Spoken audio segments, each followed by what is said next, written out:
Did you know astronauts can lose up to 20% of their muscle mass in less than a week of microgravity? I didn't believe it either until I started reading the actual reconditioning protocols NASA built to bring those astronauts back.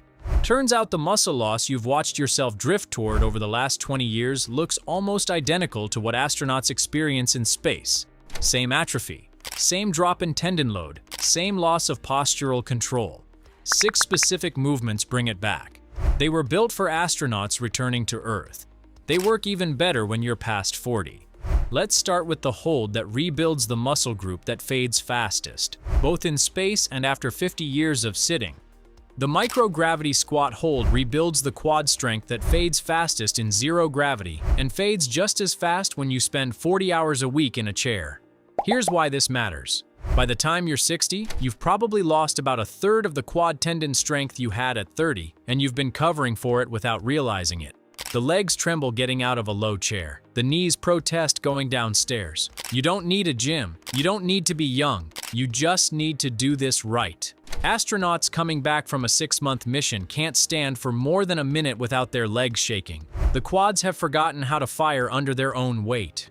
Earthside, the same thing happens slowly over decades. Sitting trains your quads to expect zero load. Walking on flat ground asks almost nothing of them. By the time you're 50, the strength is fading before you notice. Sound familiar? This hold rebuilds the quad tendon system that lets you stand up from anything, lift a heavy bag without bracing, and trust your legs again when you go down a flight of stairs. Stand with your back flat against a wall. Slide down until your thighs are roughly parallel to the floor, knees stacked over ankles. Press your lower back into the wall. Keep breathing. The mistake most people make is letting the knees collapse inward or letting the hips slide forward, which kills the quad load. If parallel is too aggressive, stop at a 45-degree knee bend and work down over weeks. Hold for 30 to 45 seconds. 3 rounds, 2 minutes rest between. Every second you hold this position, your quads are under sustained load with zero impact on your joints. That's the same principle behind the resistive exercise device NASA installs on the space station. Tendons rebuild density in response to time under tension, not reps. This is the difference between getting out of a deep chair at 70 and needing help to do it. But your quads are only the first thing to go. There's a muscle lower down your leg that fades even faster, and you've probably never trained it on purpose in your life. It's the one that decides whether you trust your footing at 75. You might think calves are vanity muscles, something for the gym crowd to obsess over while everyone else focuses on real strength. Most men think this. What if I told you the soleus, the deep calf muscle, is actually the fastest atrophying muscle in the entire human body when load is removed? NASA researchers found astronauts can lose up to 17% of their soleus mass in just 11 days of microgravity. That's because the soleus does one thing all day long that nothing else does.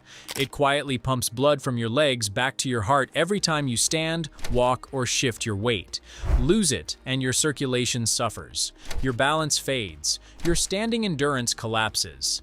The visible result is the wobble you feel after standing in a long line, or the heaviness in your legs at the end of a workday. This hold rebuilds the muscle that decides whether you walk steadily at 75 or whether every uneven surface becomes a hazard. Stand barefoot near a wall or sturdy chair for balance. Rise up onto the balls of your feet as high as you can go. Pause at the top, then hold. The mistake here is going up too fast and dropping out of the hold the second your calves start to burn. The burn is the work. If full standing is too aggressive on your ankles, do this seated with weight on your knees, pushing your heels off the floor. Hold for 30 seconds at the top. 3 rounds. Rest 60 seconds between. This is one of the most studied muscles in space medicine. NASA's reconditioning protocols load it directly because the soleus refuses to rebuild from walking alone. It needs sustained tension at length to wake back up. After a couple of weeks of this, you're going to feel something light up across your lower legs that hasn't fired in years. That's circulation returning. That's balance rebuilding. That covers your legs. But there's something failing higher up that you feel every afternoon around 3 o'clock, when your shoulders start pulling you forward and your lower back begins to ache. That's next. When was the last time you carried something heavy with one hand for more than 30 seconds without your shoulder caving?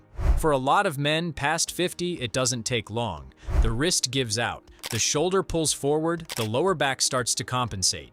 That's not weakness. That's the loss of spinal loading. Here's what's happening.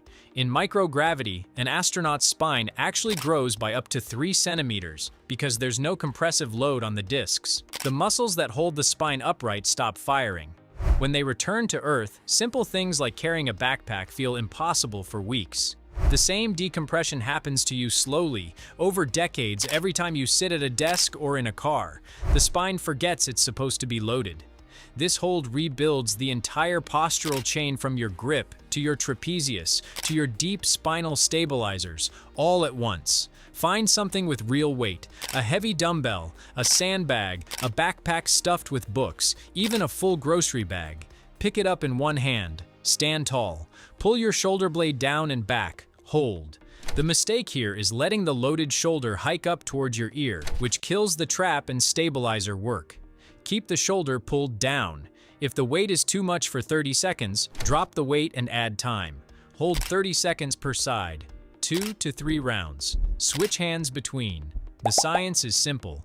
Loaded carries train every postural muscle to fire as one unit.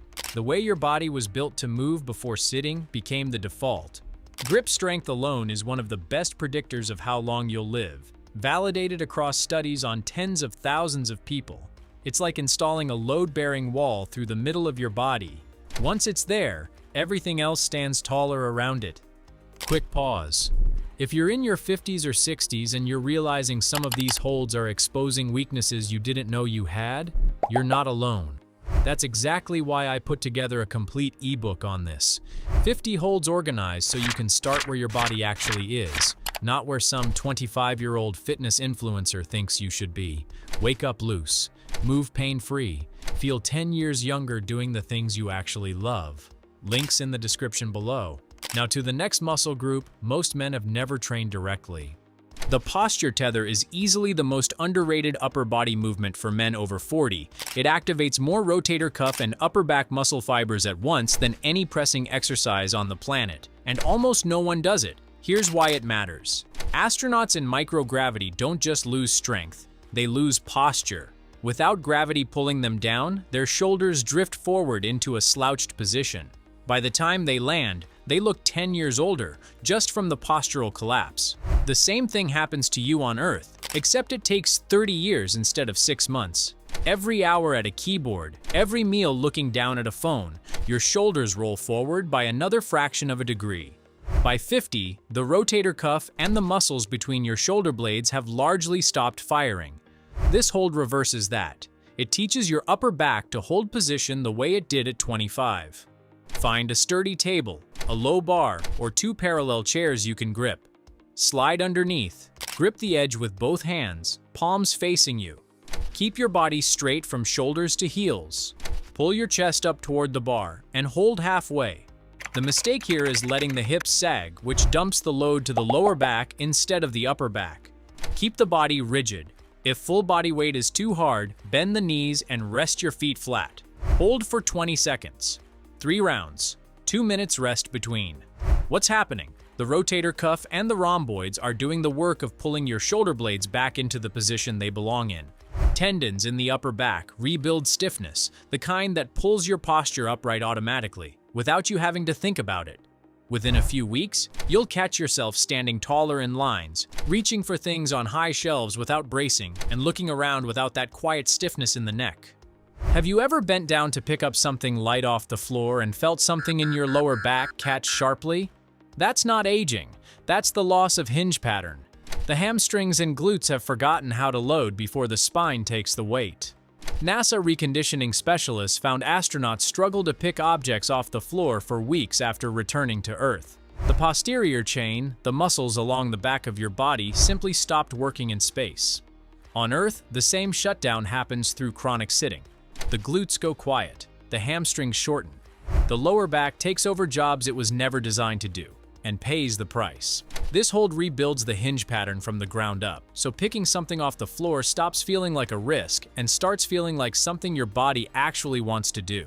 Stand with feet hip-width apart, knees slightly soft. Push your hips straight back, like you're closing a car door with your behind. Let your chest fold forward, spine long. Stop when you feel tension along the back of your hamstrings. Hold. The mistake almost everyone makes is bending the knees too much and turning it into a squat, which lets the hamstrings off the hook. The knees barely bend, the hips do the moving. If reaching toward the floor feels too intense, hinge only halfway and progress over weeks. Hold 30 seconds, 3 rounds, 90 seconds rest. The science. Under sustained tension, the hamstrings rebuild the eccentric strength that protects every other movement in your life. Sitting down, standing up, picking up groceries. The hinge underwrites all of it. Research on isometric hamstring training shows real strength gains in just 6 weeks, with 0 joint stress. This is the difference between bending down at 65 without thinking and bracing for a twinge that never comes. That's most of the muscle systems covered. The last one is the one that ties everything together. The mission anchor pulls every muscle group you just trained into one connected system. Here's why it's the final hold, and why it matters more than any single muscle work that came before it. In space, astronauts don't just lose individual muscles, they lose the ability to coordinate them. The deep core, the small stabilizers around the spine, the breath control that connects upper and lower body, all of it goes quiet in microgravity. NASA's most senior flight surgeons describe the post-mission body as a collection of muscles that have forgotten how to talk to each other. Earthside, the same disconnection happens through years of fragmented movement, where every part of your body is working in isolation and nothing is working as one. This hold restores integration. It's the most advanced movement on this list, and the one that takes the work of all 5 previous holds and turns it into something usable. Lie flat on your back, lift your arms straight overhead toward the ceiling, and lift your legs straight out so they hover 6 inches above the floor. Press your lower back flat into the ground. Keep breathing. Hold. The mistake here is letting the lower back arch up off the floor, which kills the deep core engagement. If full extension is too hard, bend the knees and keep the arms above your chest. Build from there. Hold 20 seconds, 3 rounds, 2 minutes rest. What's happening? Every breath you take in this position trains your diaphragm, your transverse abdominis, and your spinal stabilizers to fire as one coordinated unit. That coordination is what NASA spends weeks rebuilding when astronauts return to Earth. It's what your body has been quietly losing for decades. This hold isn't really about your abs. It's about restoring the part of your body that decides whether the other 5 holds in this video actually translate into real-life capability, or just stay as isolated strength that never shows up when you need it. Astronauts spend months training to get this integration back when they return to Earth. You're getting a head start before gravity ever stops being something your body fights against. Here's the weekly routine. 2 to 3 sessions with a rest day between. 3 rounds of each. Microgravity Squat Hold, Soleus Push Hold, Spinal Reload, per side, Posture Tether, Apollo Hinge, and Mission Anchor. About 25 minutes total. No joint grinding. Just rebuilding what aging quietly takes. Want the full ebook with 50 isometric holds? Links in the description. And if this video was useful, the next video you should watch is right here. I broke down 7 isometric holds that naturally spike testosterone after 40, which is the hormone that decides whether the muscle you just learned to rebuild actually stays on your body. Watch that one next.